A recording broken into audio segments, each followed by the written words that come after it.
We welcome you to the Old Pueblo, Tucson, Arizona, home to some of the greatest in college softball history. And this weekend, it's the backdrop for the biggest series of the year in the Big 12. Number 14, Texas Tech, and number 12, Arizona. Hi there, folks. Nick Koop alongside Maria Trivalpiece. Great to have you with us. These two teams have separated themselves as the two best in the Big 12. Of course, Arizona, a longtime power in this sport, but Texas Tech, kind of the upstarts, and they're trying to validate what's already been a historic season. And that one is drilled to right field. Way back there. Adios! Back-to-back jacks. 4-0 UCLA in the first inning. Middles, corners, all of it. Called third strike on the outside. Number 6 for Tinsley. Pulls this one that is caught out of the air by a diving Kiki Escobar. Get to that in a moment, depending. There's a fly ball to left field with the outfield shallow. It's over the head of Mazzola all the way to the wall. Grant scores. Here comes Bragg. The throw, not in time. And Slimp ends up on third. UCLA now in front 6-0 as Riley Slimp delivers. Already the third pitcher used today by Arizona coming on trying to get this final out as Bailey Lindemuth grounds it up the middle and it skips over Beal into center field to make it a 7-1 lead. 1-2. Struck her out. Number 10 for Tinsley. The 5th time she has had double-digit Ks this season. Depending on what things happen, they are at 54, but still. Brady hits a high fly ball, deep center field. It is out of here. 2-run shot for Maya Brady, her second of the weekend. And UCLA goes on top 4-0. Meanwhile, it's 1-0 to Haley Toney. Foul tip into the glove, and now they've got Holloman between second and third, and Holloman gets in there safely. Davis behind her is out at second. Liner right to second. Sankey snags it. And that is drilled in the air. Left center field. Way back there. Gone.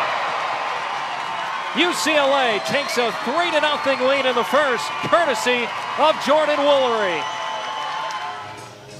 Tomorrow on Fox, reigning MVP Shohei Ohtani leads the Dodgers against Corey Seager and the Rangers. Or Nolan Arenado and the Cardinals battle Juan Soto and the Mets. Check local listings for the game in your area Saturday at 4 Eastern on Fox. Talking about two-way players, Shohei Ohtani, Nigeri Kennedy. Look at that baseball, softball, back and forth. We love to see it. Devin Netz as well for Arizona. Yep.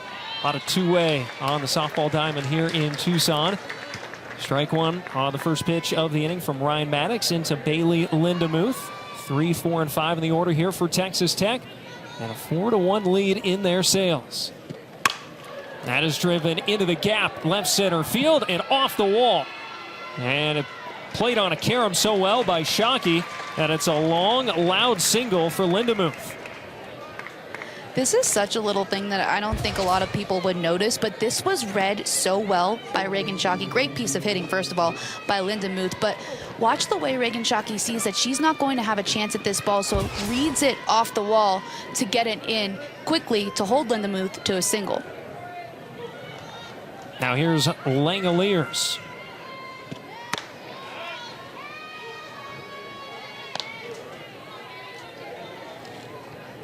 So that snapped a run of 5 retired in a row by Maddox.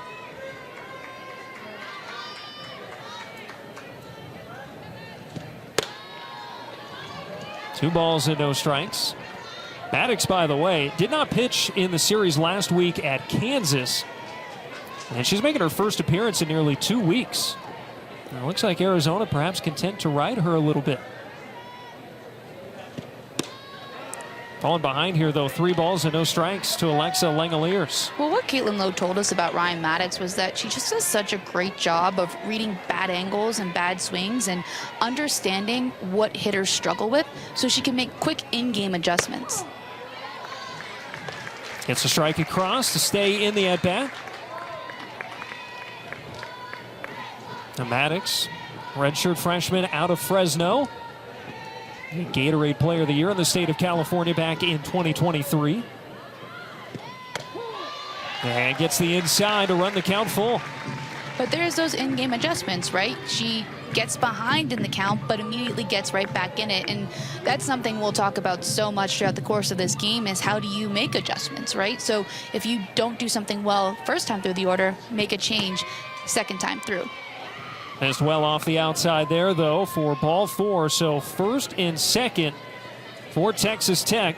2 on, nobody out.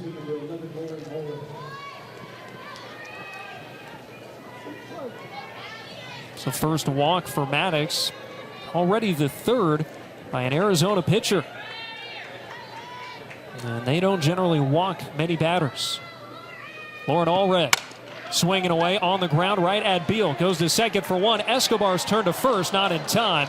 Allred able to stay out of the double play, but they get that first out of the inning at second. On the corners now with 1 out.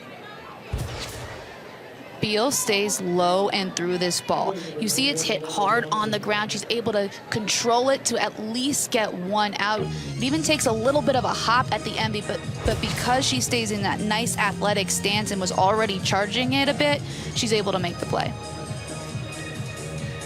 Arizona will now call for time. And Christian Conrad, the pitching coach, is out into the circle and bringing the infield in with them as well. And he's really the guy that when he came in prior to last season that revamped the pitching philosophy of this program. And as offenses have improved, Caitlin Lowe said they need to adjust. And so they've got 8 pitchers on their roster, and they will pitch 4 to 5 of them, maybe even more in a given weekend. Well, it's so interesting because we've seen the game become so offensive, right? The bats and balls are livelier. They moved the pitching mound back. Now, this is years ago, but still, they moved it back 3 feet. The ball's yellow now. It's not white anymore. So as you would imagine, things have changed in the game of softball. And so I like that somebody's finally saying, okay, well, if offenses are getting better and we're making more advantages for the offensive players, how do we switch our pitching philosophies to make them better and then become more dominant against these potent offenses? There's a bunt from Johnson right away. Sniffen goes to third to get the out, but coming across and scoring is Lindemuth to make it 5-1 Texas Tech. That was a squeeze, and it was so perfectly executed by Texas Tech. Lindemuth did what she had to do and took off right away. You see the square. No matter where that ball is, you have to get it down to not leave your teammate out to dry. Johnson does just that. So Johnson has driven in a pair in this game. And now Elder takes a strike. Allred advancing up to second on that sequence as well. Herself in scoring position for Demi Elder.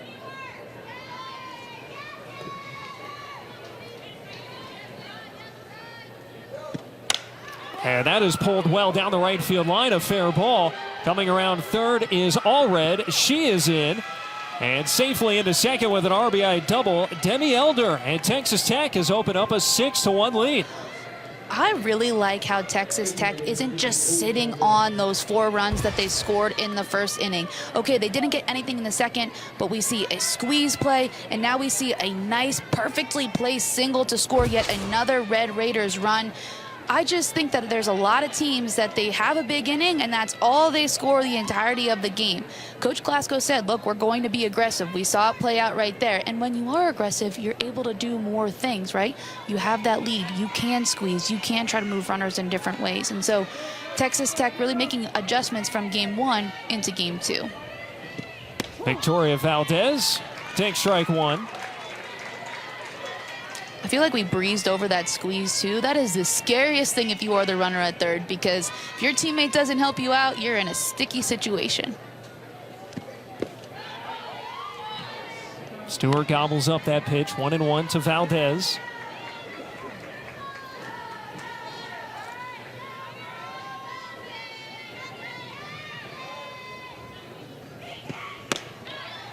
Running inside from Maddox. So Johnson and Elder each with 2 runs batted in to lead the offense for Texas Tech. And the count evens here against Valdez, 2-2.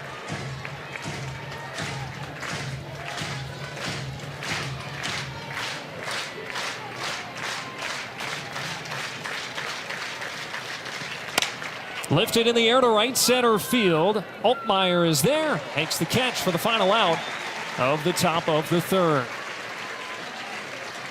But Texas Tech adds to its lead. 2 more runs on 2 hits. 6-1, Red Raiders.